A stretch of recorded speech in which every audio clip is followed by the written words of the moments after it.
Let's continue the conversation with Congresswoman Paulina Luna. Thank you, Congresswoman, for being here. I opened the show with, hey, this is the big gun show. I know you don't need a background check to watch, but this is an exciting day, right? The NRA, Trump's coming out there, DeSantis makes his comments. It's really a cool day for gun rights in America. What are your thoughts?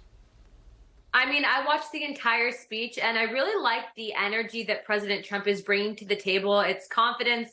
I think that his polling showing that he's going to easily win this primary. But what's more important is that after everything that happened over the last couple of months and how the left really likes to take these horrific incidences and try to make them political, I think President Trump brought up some incredible points in that we need to look at the root causes and really genuinely think as a country, what is causing these awful things to take place? And so I'm very much so excited to see really what he says more at his future events. And honestly, Eric, I'm looking forward to 2024. Yeah, I am too. And the good news is, up against Joe Biden in his Second Amendment is going to play large in 2024. The guy's old. He's losing it.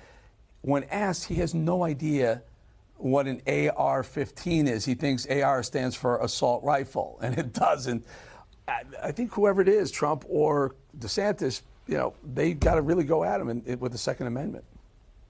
Well, ultimately, what we're seeing is that this administration is doing everything they can to gaslight America instead of really focusing on the issues and really their own corruption. Eric, I'm a member of House Oversight.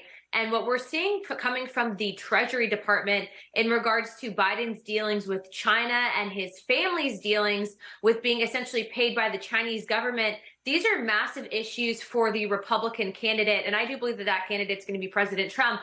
But more importantly, yes, you're right. Second Amendment issues are important. But I think also the economy, what we're seeing happening with BRICS and China are probably going to be dominating the field, especially at those presidential debates. So let's talk a little bit about Florida, Congresswoman from Florida. The LGBTQIA XYZ community says issued a travel warning. Don't come to the state of Florida. What's your response to the LGBTQ community with that? It's absurd. We have a massive amount of log cabin Republicans, especially here in Tampa Bay. As you know, we have individuals, very outspoken Republicans who happen to be gay. For example, Rick Grinnell, and yet the left tries to ignore that. So I do believe that they are inherently trying to give us a bad name. Obviously, they took the whole parental rights bill that Governor DeSantis had passed, and they called it the Don't Say Gay bill, even though gay was never even annotated and written into that piece of legislation.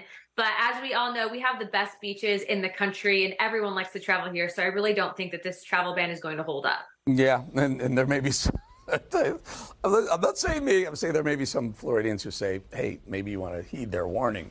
But I'm not really sure.